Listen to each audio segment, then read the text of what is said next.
Lebih parah lagi kalau di downgrade ratingnya dari triple B menjadi triple B minus non investment grade. Ini dolar bisa ngacir ke 20.000 dalam seminggu. Kalau asing kabur kemana-mana, apalagi rupiah kita jebol ke 25.000, waduh selesai ini pemerintahan menurut saya. Saya bilang dolar bisa ke 25.000 loh semester 2. Yang menjadi hancur ekonomi kita karena pemerintah Prabowo ini mencanangkan 3 program, MBG, KDMP, dan Danantara. Nah ini yang bikin hancur-hancuran. 3 item ini, 3 program ini yang membuat ekonomi kita ambruk. Anda pandai sekali membuat janji-janji, tapi nggak becus membangun ekonomi.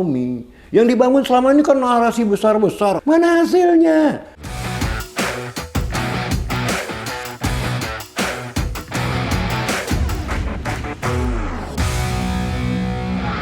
Kembali bersama saya di Abraham Samad Speak Up. Netizen, hari ini kembali saya menghadirkan tamu yang luar biasa, Profesor Ferry Latuhihin, pakar ekonomi dan analis pasar modal. Selamat datang, Bung Ferry. Terima kasih undangannya, Bang Samad. Sehat? Wah, luar biasa Bung Ferry ini. Masih tetap senyum walaupun ekonomi kita semakin terpuruk. Ya. Saya lihat prediksi Bung Ferry itu sudah hampir menjadi kenyataan ya. Rupiah terus tertekan walaupun kita lihat mungkin 1, 2, 3 hari yang lalu ada intervensi yang kuat dari Bank Indonesia ya. Sehingga mungkin kita lihat ada penguatan sedikit, rupiah menjadi 17.000 sekian yang tadinya sudah lewat 18.000 ya. Tapi saya yakin ini mungkin intervensinya luar biasa. Sangat. Dan ini saya khawatir Bung Ferry kalau intervensi besar-besaran begini, ini kan devisa kita bisa menjadi lewat nih habis. Oh iya. Ini gimana Bung Ferry? Intervensi saya lihat juga sangat dahsyat ya. Oke. Terutama di rupiah dolar ya. Oke. Sebab volatilitasnya itu kita mau tahu intervensi atau tidak simpel sebetulnya. Oke. Samad ya. Kita lihat volatilitasnya. Kalau 100 poin up, 100 poin down, itu tandanya BI melawan market. Nah, ya. Jadi naik 100 poin dihajar lagi sama BI, turun 100 poin. Itu BI melawan market ya. Atau market juga melawan BI. BI hajar dimakan lagi sama market. Tapi kalau market mekanisme, market yang bermain itu paling 1-2 poin Bang Samad. Ya. Itu normal ya? Itu normal. Okay. Itu berarti market yang mainnya. Okay. Nah, ini kelihatan sekali BI all out ya sama untuk menjaga rupiah tidak tembus ke 18.000 karena sempat 18.195 ya beberapa hari yang lalu. Nah, yang kedua di pasar modal juga ada intervensi yang sangat dahsyat ya, indeks naik dari 5.300 di Rabu lalu dan kemarin ditutup di 6249 ya, kenaikannya hampir 20%. Dalam beberapa hari itu juga tidak terlepas dari imbauan Dasko untuk membeli buyback saham-saham BUMN. Oke. Ya. Saya rasa sih bukan emiten yang buyback, tapi operatornya saya rasa Danantara ya. Danantara ini istilahnya yang melakukan operasi pasar sehingga indeks naik lagi gitu ya. Nah ini semua kalau kita lihat nggak ada asing yang masuk. Oke, Bung Ferry, ini kan kalau dia intervensi terus-terusan, ini kan cadangan devisa kita bisa menjadi lewat ya habis. Pertanyaan saya Bung Ferry, seberapa kuat BI melakukan intervensi terus untuk memperkuat rupiah? Kan pasti ada batas waktunya, dia bilang nggak kuat. Pasti. Nah, per akhir Mei itu cadangan devisa tercatat 144,9 ya, sedangkan awal tahun masih 155 ya. Nah ini menurut saya dipakai untuk intervensi dan juga ada asing yang keluar tentunya ya. Itu satu ya kan. Nah kita harus tahu pada angka berapa BI itu harus stop intervensi. Kan ini tergerus terus ya Bang Samad ya.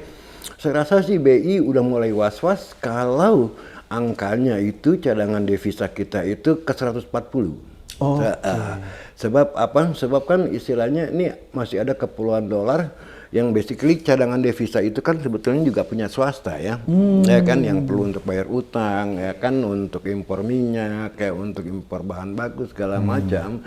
Nah, saya yakin banget begitu cadangan devisa kita jatuh ke 140 billion, BI akan angkat tangan walaupun ditekan oleh pemerintah. Karena dia sudah nggak berdaya. Nggak berdaya. Nah lucunya di Bang Samad ya kan sekarang nih BI juga selain melakukan intervensi, dia juga menaikkan SBI ya.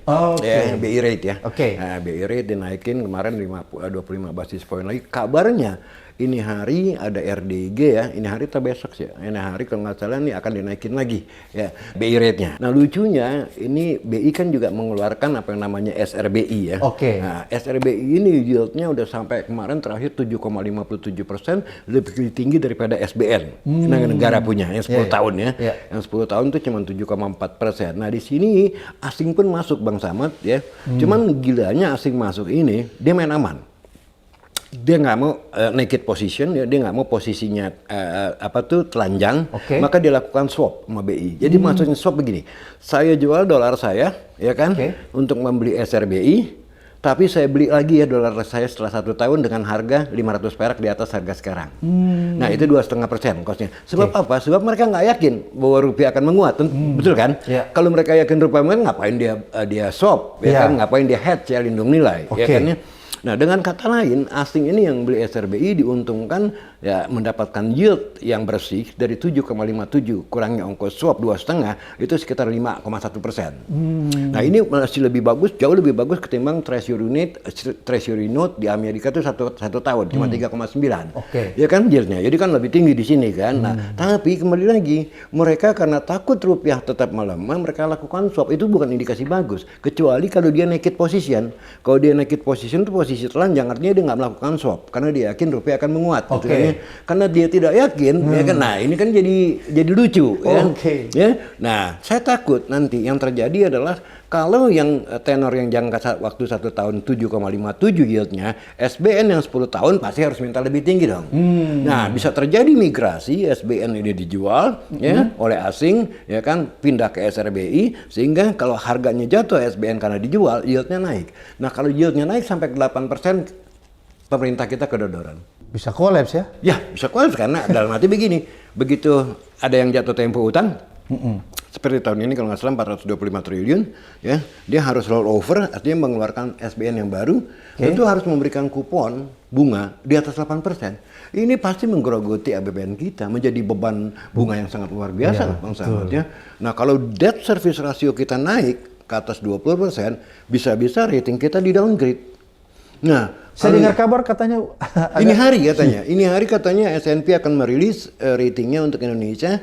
Apakah saya tidak yakin dipertahankan. Kalau tahu di downgrade bisa 2, downgrade outlooknya seperti Moody's and Fitch ya, dari stabil menjadi negatif.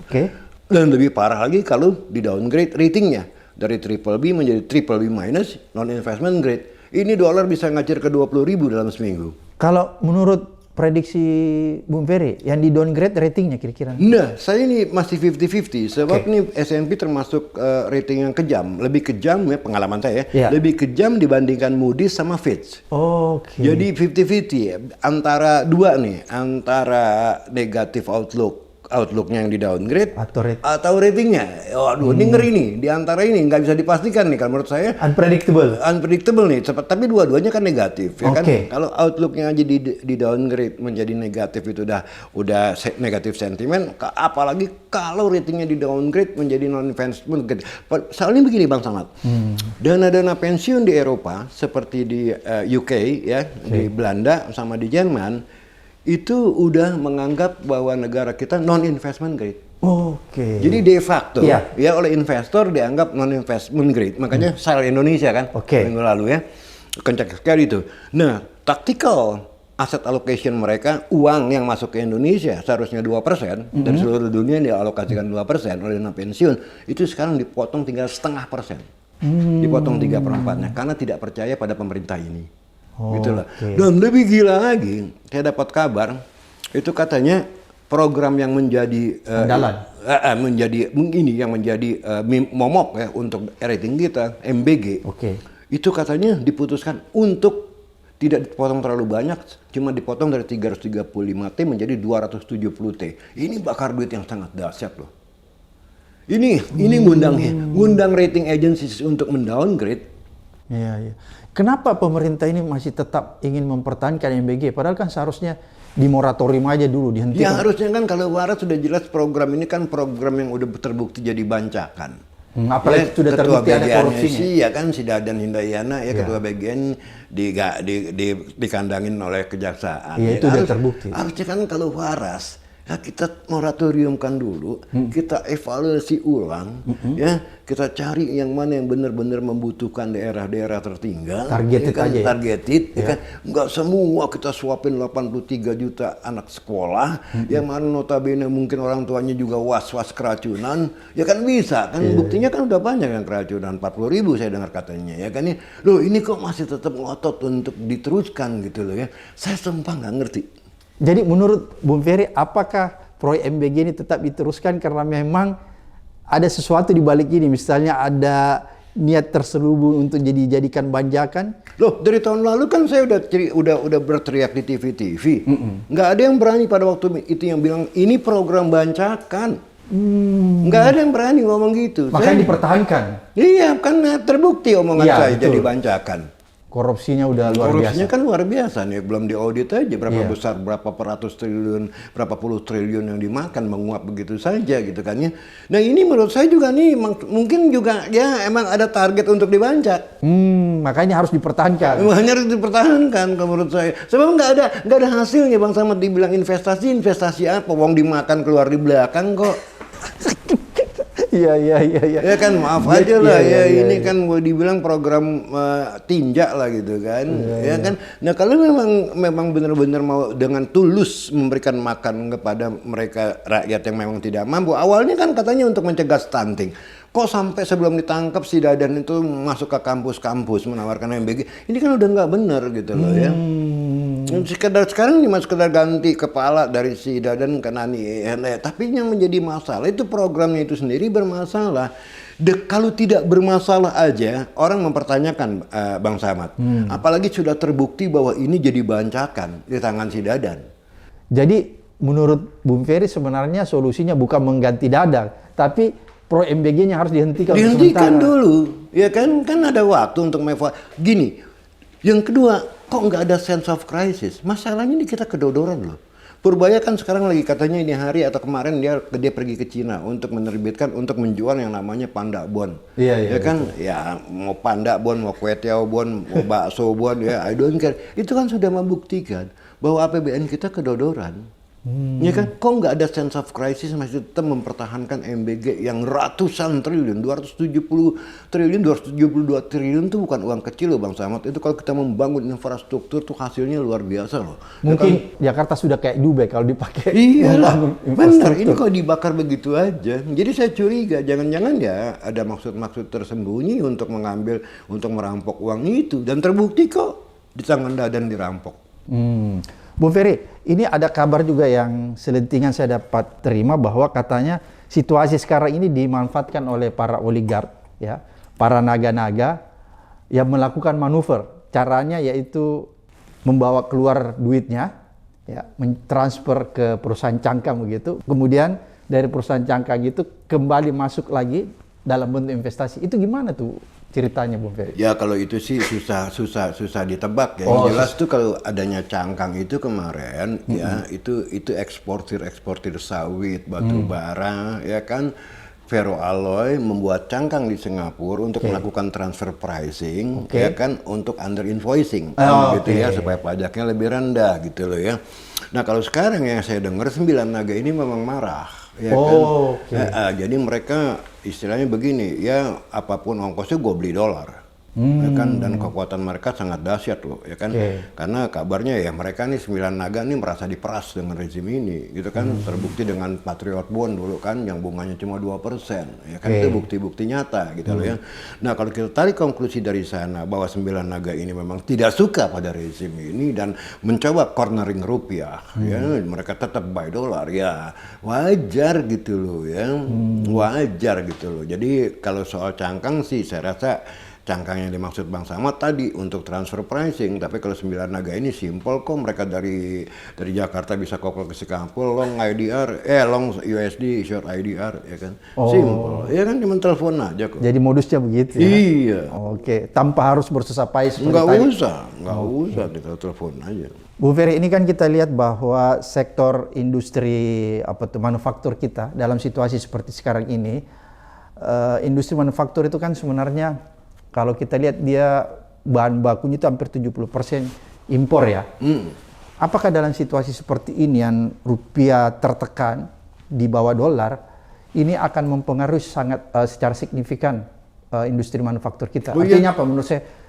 Bisa saja suatu saat mereka sudah tidak berdaya dan melakukan PHK besar-besaran. Iya, kita lihat gini ya, waktu PRJ kemarin kan harga-harga yang dipamerkan di sana Bang Samad itu naik 30% loh. Kan gila ya, dibandingkan tahun lalu ya. Ya kan harga tiketnya naik dari 50.000 ke 60.000, 20% kan ya.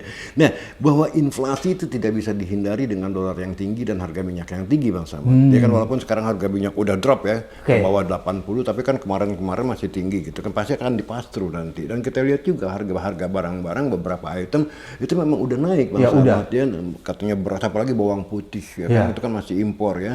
Mungkin tahu tempe juga karena impor ininya ya, kedelainya ya. Mungkin roti karena gandumnya, kalau tuh nggak dinaikin harganya ya bentuknya dikecilin lah ya segala macam ya, ukurannya ya. Nah ini tidak bisa dihindari Bang Samad. Saya malah afraid ya, saya takut ini di semester kedua inflasi bisa mendekati angka 10% loh. Bisa ya? Bisa. Kemarin April 2, sekian, Mei 3,08 ya kan.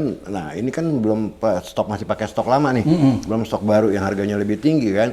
Nah, kalau mereka terus-terusan pass through ya kan, saya yakin bisa double digit inflation ya. Ya kan di atas 10% nanti di semester kedua. Apalagi kalau ada El Nino Bang Samad, ya, El Nino kan Godzilla ya besar kan? Ya. Kita udah lihat panasnya gila kok sehari-hari ini. Ya kan di dunia loh ya kan.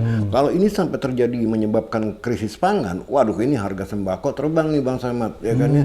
Nah, kembali ke pertanyaan Bang Samad ya kan, seandainya double digit inflation dan dolar tetap tinggi, apalagi kalau sampai kita di downgrade, dolar lari ke 20.000 apalagi ke atas itu, ini gelombang PHK jangan dianggap enteng lah Bang Samad. Karena tadi 70% bahan bakunya ya kita masih impor. Ya kan, jadi ini outlook ekonomi kita tidak baik-baik saja Bang Samad, tidak seperti yang dikatakan oleh Purbaya gitu loh ya. Kalau nggak ada orang yang teriak share Indonesia lah, ya kan? Iya, karena kan begini, kita ini masih dinabobokan dengan penjelasan Menteri Keuangan bahwa ekonomi kita ini dalam waktu dekat akan stabil dan katanya fundamental ekonomi kita masih kuat, macam-macam lah, sehingga kita masih punya harapan. Tapi kan kenyataannya seperti tadi Bung Ferry katakan, apa yang disampaikan itu sama sekali. Buat dia satu sih yang penting ya, orang mau ketawa nggak masalah, yang penting Pak Presiden percaya sama gue. Itu kan? Iya gitu loh. Buat dia tuh yang penting Pak Presiden percaya sama gombalan gue gitu kan, sehingga gue tetap menjadi Menteri Keuangan. Sorry to say that, ya kan, karena apa yang dia ceritakan maka tuh serok saham, nggak taunya jebol ya kan, sell dolar, nggak taunya dolar nanjak gitu kan.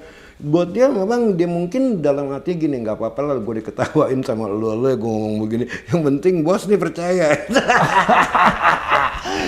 Waduh, itu berarti bahaya.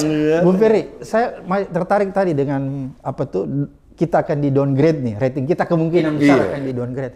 Kalau nanti itu bakalan terjadi, dan kebanyakan ini kan prediksinya Bung Ferry betul nih. Kalau itu bakalan terjadi, berarti kan rupiah ini akan semakin terperosok ya.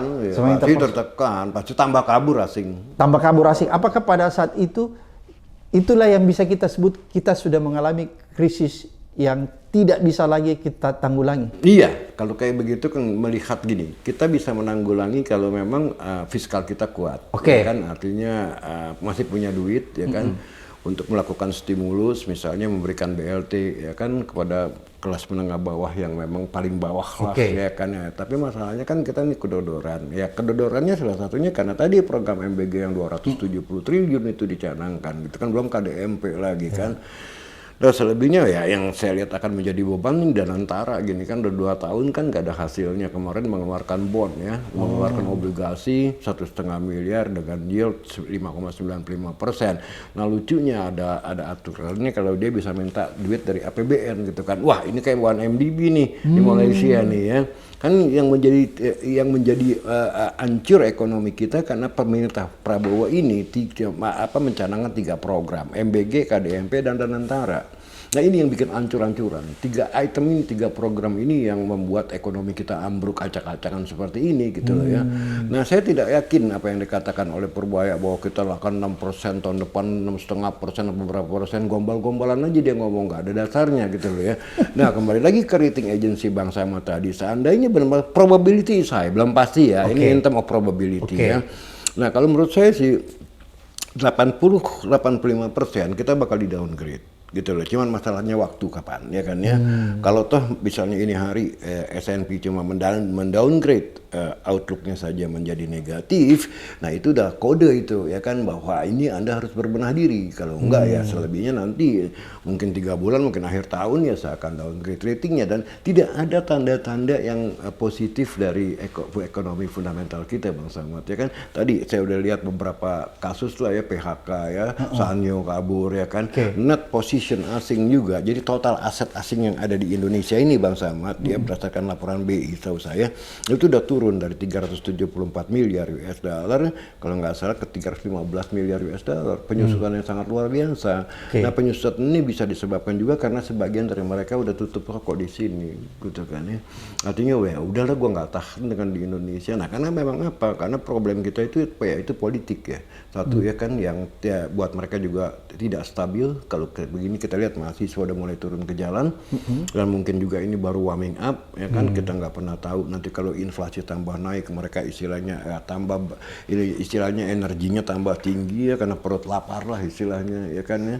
Nah, ini menurut saya bisa terjadi bulan Agustus, bisa terjadi. Artinya apa? Outlook 6 bulan ke depan dengan aksi massa yang begitu semakin masif nantinya, yang membuat asing tambah kabur Bang Samad, dan itu tekanan berat buat rupiah. Oke, Bung Ferry, saya tertarik tadi Bung Ferry memprediksi bahwa bisa saja ya terjadi inflasi sampai 10%. Bisa. Kalau misalnya dia tetap ngotot mempertahankan MBG, kemudian Koperasi Merah Putih, plus Danantara dan lain sebagainya, apakah ini akan memicu semakin cepatnya krisis ekonomi yang akan kita hadapi? Iya, itu makin memicu. Artinya ya kita gini loh, yang seharusnya kita nyari duit, ini kok kita bakar duit kan gitu. Duit yang ada malah dibakar gitu kan, untuk program sama sekali nggak ada artinya. Ya rakyat pun menolak gitu loh. Nah, lucunya Kodari bilang ya itu kemauan presiden ya, nggak bisa dirubah gitu kan. Loh, kok menjadi prioritas kemauan presiden bukan kemauan rakyat? Ini kan lucu, apa presiden yang punya negara ini kan gitu. Oke, Bung Ferry, bisa nggak Bung Ferry memberikan sedikit kita pencerahan edukasi, apa sih yang seharusnya dilakukan pemerintah ini untuk menghindari krisis ekonomi yang akan menghantam kita? Ya, yang paling gampang kan di depan ini cuma masalah ketok palu Bang Samad. Hentikan dulu MBG, bikin nol dulu, riset ulang, evaluasi ulang, daerah mana bikin budget baru. Dan kalau itu dibikin budget baru, saya berani jamin nggak lebih dari 20 triliun yang membutuhkan di daerah 3T ya. Nggak sampai 270 triliun. Ya kan, paling-paling saya hitung-hitung dari data Susenas bla bla bla sekian juta ya kan, dari sekian juta orang sekian juta yang membutuhkan, saya hitung-hitung paling cuma 20 T. Kok kenapa harus dibudgetkan sampai 272 T? Nah, 250 T itu mau diapain? Mau dibancak? Udah terbukti kok itu jadi bancakan, ya kan ya. Ya saya ngomong terus terang aja Bang Samad. Ya dari tahun lalu, ya kan gak ada yang berani, lu gila lu ngomong kayak begitu. Ya gue ngomong apa adanya kok, ada logikanya kok, dan buktinya ternyata terbukti jadi bancakan, tidak ada yang ditangkap.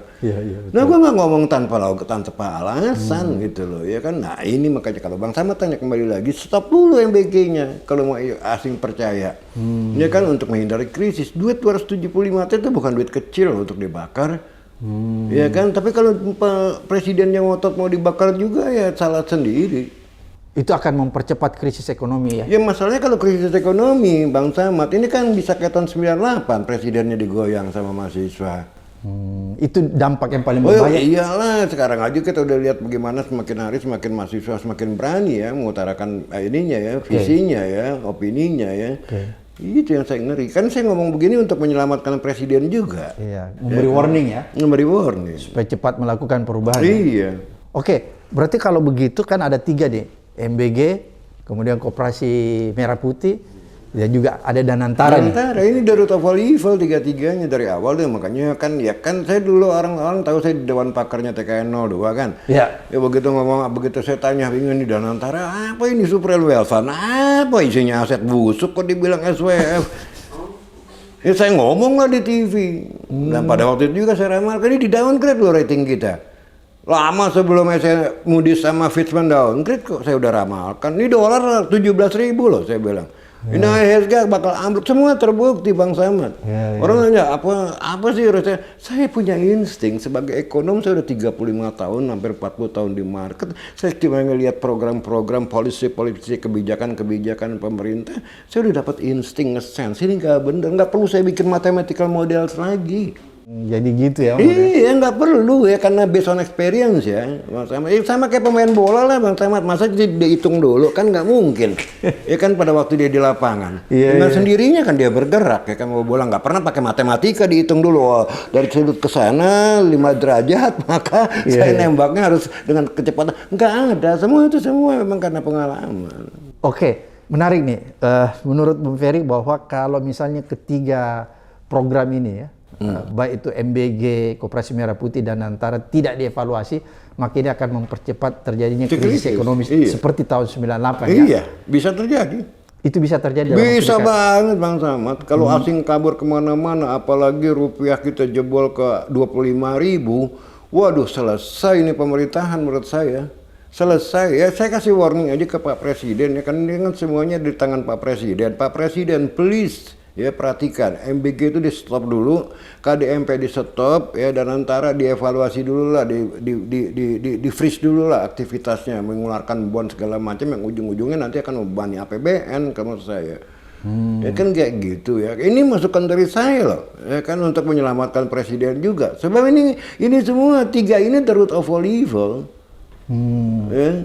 Kan tadinya orang berpikiran di Danantara itu kan aset-asetnya cukup menjanjikan, tapi kan tadi Bung Ferry bilang itu aset-aset busuk yang susah dikembangkan. Semua yang bayar dividen kan cuma bank-bank aja Bang Samad ya, BNI, BM, Mandiri, BRI, Telkom ya bayar lah ya kan ya. Selebihnya kan apalagi karya-karya itu kan, apalagi Garuda, itu bisa jadi capung tuh Garuda. Jadi sehebat apapun kita mengelola Danantara, dengan aset seperti yang tadi Bung Ferry katakan, itu tidak akan mungkin menghasilkan sesuatu. Enggak, walah, istilah beginilah. Pertama BUMN itu harus dirapin, katanya si Doni bilang katanya 1.200 BUMN atau 1.000 berapa gitu mau di downsizing ya kan, menjadi sekitar 200 atau berapa gitu kan. Tapi itu kan nggak overnight Bang Samad ya kan ya. Nah makanya saya bilang dulu sebaiknya Danantara dijadikan badan reparasi bukan badan investasi gitu ya. Mereparasi aset-aset yang busuk ya, yang nggak penting lagi dijual atau sell off atau divestasi ya kan, jangan dipiara, jangan tetap dikasih susu untuk bleeding ya. Contohnya Garuda mau berapa banyak pun juga disusuin tetap bleeding gitu loh ya. Ini kemarin berapa triliun tuh rugi lagi, nggak akan. Kalau cuma engineering finance-nya aja ya kan, bagaimana di swap utang menjadi equity ya kan. Saya dengar misalnya utang sama Pertamina lah, afturnya belum dibayar, nah udah jangan utang jadi equity aja lah, itu nggak akan nolong. Yang harus dirombak adalah bisnis modelnya. Oke. Menarik nih, tadi kan Bung Ferry juga katakan bahwa mungkin pemerintah ini masih bisa menolong kelas bawah ya, karena ada bansos disuntik besar-besaran ya. Tapi kan yang jadi kenyataan sekarang yang kita lihat Bung Ferry, ini kelas yang ada di tengah nih, kelas menengah, ini semakin terjepit ya, semakin tidak berdaya. Kita lihat kan Pertamax naik, itu kan akan berdampak di kelas menengah kalau kita lihat ya. Pertamax naik, Pertalite tidak ada di lapangan gitu ya. Jadi orang akan beralih di sana. Sehingga yang terpukul nih menurut saya kelas menengah nih mungkin ya. Tapi kenapa harusnya kan pikiran sederhana, saya bukan ekonom Bu Ferry. Kalau sudah situasinya begini, paling tidak ada insentif yang harus dilakukan pemerintah terhadap kelas menengah. Karena kalau tidak ada insentif diberikan ke kelas menengah, kan kelas menengah ini yang bisa menggerakkan sesuatu. Kira-kira gimana tuh Bu? Ya tadi karena duitnya habis dipakai untuk MBG. Oke. Kan seharusnya gini, kalau itu duit itu nggak dipakai untuk MBG kan setidak-tidaknya mungkin pemerintah masih bisa mempertahankan Pertamax. Atau kalau naik tuh nggak 4.250 Bang Samad, itu kan kenaikan yang sangat dahsyat. Oke. Dari 12.000 ke 16.250. Iya, langsung. Iya, nah saya khawatir pada migrasi dari Pertamax ke Pertalite karena bedanya kan 6.250. Nah kalau ini terjadi berarti kalau memang pemerintah mau membutuhi kebutuhan masyarakat akan Pertalite, ini subsidinya bakal gila-gilaan loh. Ya kan? Jadi sama juga di sini dihilangin subsidinya, lari kemari kan ke Pertalite kan? Oke. Tapi kalau tidak dipenuhi kebutuhan masyarakat, akibatnya itu SPBU nggak ada Pertalite nanti, ya kan? Nah akhirnya orang ya karena nggak dapat Pertalite, karena SPBU mengular mengantri SPBU, tetap aja mau beli Pertamax. Ya kalau mereka tetap membeli Pertamax, ya beli mereka turun kan gitu. Oke. Jadi akhirnya sekarang yang terpukul semua daya beli ya. Daya beli Bang Samad. Dan itu konsekuensinya kalau daya beli sudah terpukul semua, itulah sebagai salah satu indikator bahwa krisis ekonomi sudah di depan mata. Iya, bisa di depan mata karena kan kalau konsumen kita ngomong kan porsinya di dalam PDB itu kan 54 sampai 58%. Oke. Ya kan konsumsi rumah tangga. Rumah tangga. Nah, rumah tangga ini sebagian besar middle class, Oke. ya kan ya. Nah, ini kalau sampai kepukul daya belinya nggak mungkin lah economic growth itu bisa positif. Ya kan, ini karena paling besar kan porsinya, ya kan. Pemerintah juga ya kan untuk konsumsinya sekarang karena udah di doping di kuartal pertama besar-besaran dengan kenaikan pertumbuhan pemerintah punya pengeluaran 22% selama setahun 31% selama kuartal udah nggak punya duit lagi Bang Sam untuk melakukan stimulus untuk melakukan spending. Oh. Ya kan, jadi kalau konsumsi rumah tangga yang porsinya paling besar turun daya belinya berarti turun spendingnya berarti negatif nanti. Pemerintah juga turun negatif juga karena nggak punya duit lagi, investasi juga nggak ada, ya kan. Ekspor import juga saya lihat trade deficit ya, trade surplusnya dari 3 miliar kalau nggak salah bulan April, di Mei jatuh jadi 90 juta tinggal. Itu penurunan yang sangat luar biasa ya, karena ada pengeluaran impor yang begitu tinggi, termasuk pick up yang dibeli itu ya. Yang untuk koperasi Gitu kan ya. Nah ini kan semua bukan angka yang baik-baik saja. Makanya saya bilang dolar bisa ke 25.000 loh semester 2. Iya. Oke, menarik nih prediksi Bung Ferry. Apa yang menjadi catatan penting Bung Ferry? Apa yang menjadi catatan penting yang harus kita garis bawahi nih? Catatan penting tadi spendingnya kan harus kan ya, kalau saya rasa Khatib Basri pun kalau punya ditanya, bro, lu kalau mau diminta jadi menteri keuangan apa yang lu minta dari persyaratannya? Pasti dia bilang bubarin dulu ini MBG, KDMP gitu loh. Jadi akhirnya ke situ ya? Pasti ke sana Bang, ini the root of all evil gitu. Anehnya Pak Presiden mengotot gitu mempertahankan. Tadi juga ada beritanya Hasib mengatakan bahwa MBG tetap dipertahankan gitu kan. Ini kan aneh, sementara pertama adalah ini bukan investasi, ini bakar duit. Yang kedua adalah itu sarang korupsi, proyek seperti ini anehnya tetap dipertahankan. Kan itu insulting our intelligence. Gitu ya. Ini menabrak akal waras kita gitu. Akal sehat kita.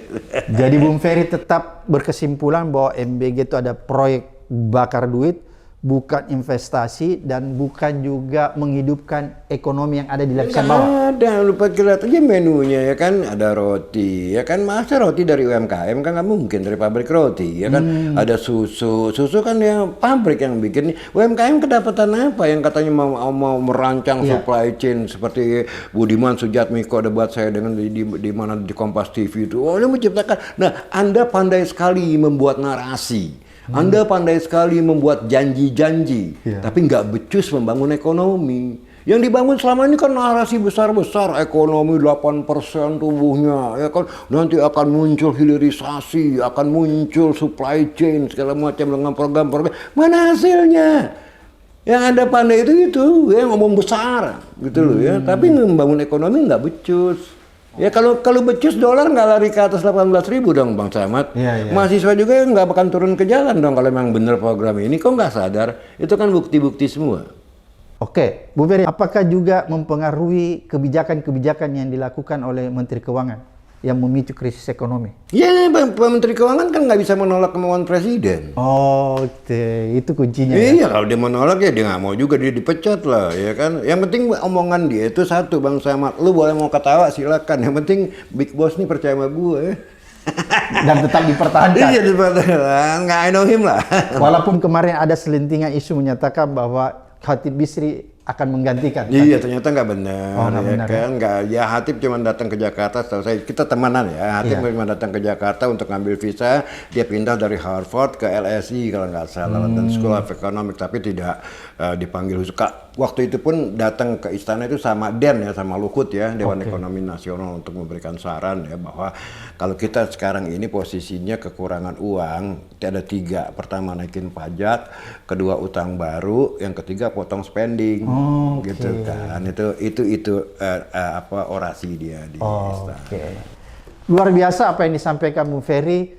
Mudah-mudahan ini memberi arti bagi pengambil kebijakan Bung Ferry ya. Mudah-mudahan mau didengar walaupun saya agak pesimis. Dan yang terpenting bahwa Bung Ferry sudah memberikan warning ya, sekaligus memberikan edukasi dan pencerahan kepada masyarakat agar supaya masyarakat siap-siap menghadapi situasi-situasi yang mungkin kedepannya akan mengagetkan mereka. Sampai ketemu di episode berikutnya di Abraham Samad Speak Up.